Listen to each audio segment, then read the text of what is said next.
Hey, a rose by any name may smell as sweet, but today I'm showing you how to draw one in just 5 easy steps. This first step is super simple. All you're doing is taking a pencil and lightly sketching a circle. For step 2, inside of that circle, you're going to create a line that looks like the number 6. Then from there, you're going to begin crafting your petals for your rose. Out of all the steps, I think step 2 takes the longest, but perfection is not the goal here. So what I did was I thought of each petal like a parenthesis or a triangle or an arch or a bracket, and that's how I came up with each shape. Here's a close-up for you.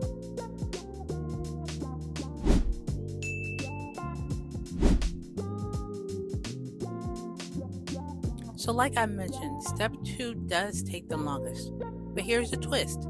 It isn't just about creating a beautiful flower, it's about enjoying the process.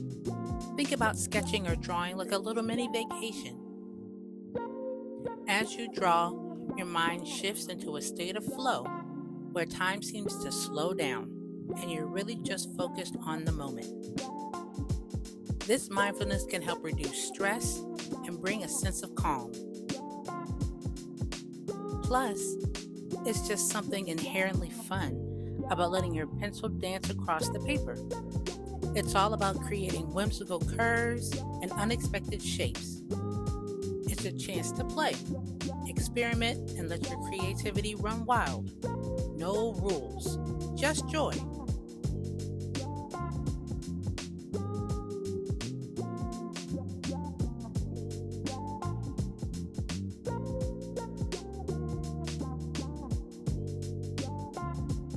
Real quick, here's a shameless plug. If you like how this flower is coming along, check out this playlist after this video.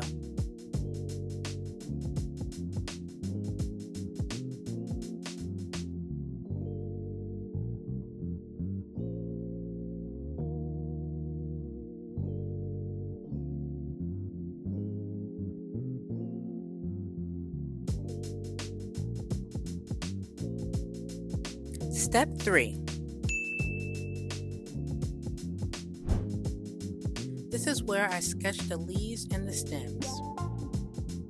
For this section of my drawing, all I had to do was create 2 lines, and then from those lines, I had to create shapes that look like almonds or look like raindrops.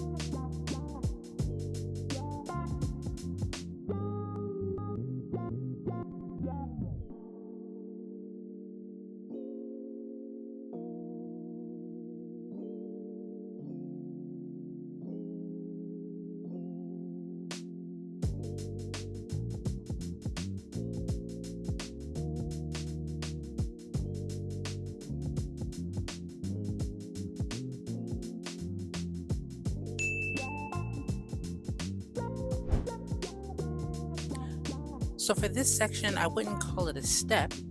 I'll just say, let's make the rose pop. I tried to create a bulb. Later on, as you'll see, I made some thorns. And I also add a little bit of small veins to the leaves.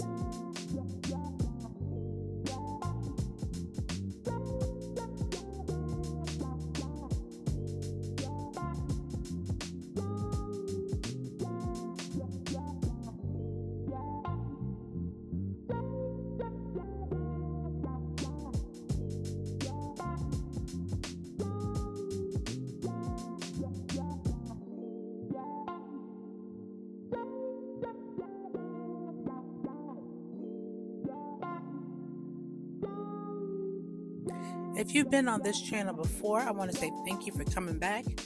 And if you're new here, I love hearing your suggestions. So what color should I pick to color this rose? If you want to see some of my other color creations, you can check out my Colors and Bloom playlist right here.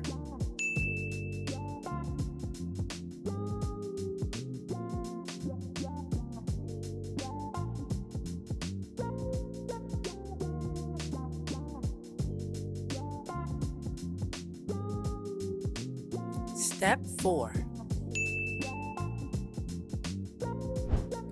This is one of my favorite steps. This is where you get to use all of your pencils and add details, dimension, and create shadows.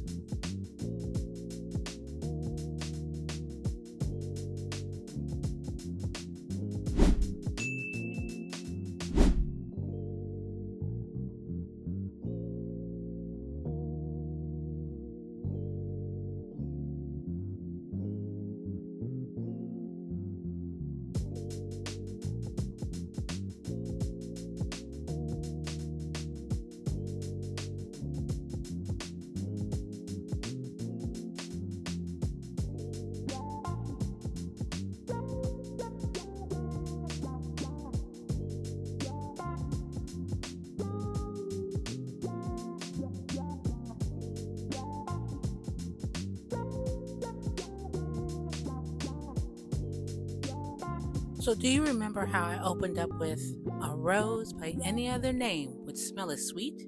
Well, here's where I prove that a rose by any shape can bloom with character. As I'm shading, I'm wondering, what color should I pick?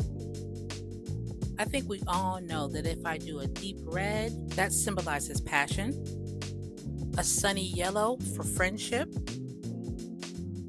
a crisp white for purity, or a soft pink for grace. But in all honesty, the color options are endless.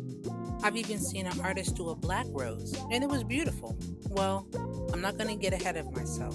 I'm just going to enjoy the ride.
Okay, let's speed this up.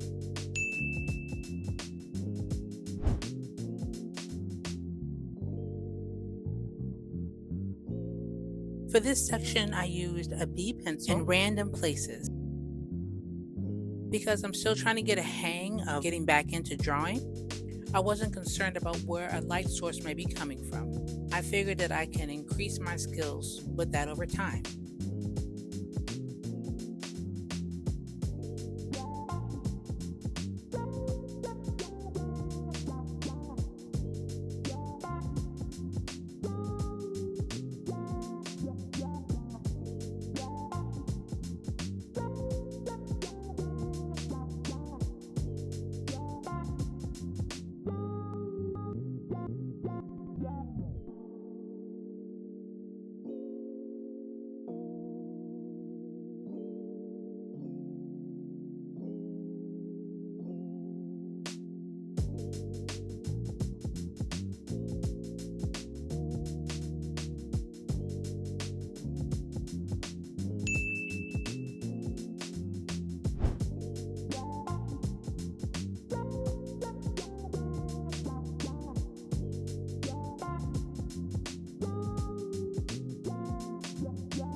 Step number 5. Use your eraser to gently lift away guidelines. These lines were not mistakes, they were just your roadmap. And look, there you have it, a beautiful flower in 5 easy steps. If you enjoyed this step-by-step tutorial, remember to check the description box because the playlist will be down there for you to enjoy. Back to the drawing board.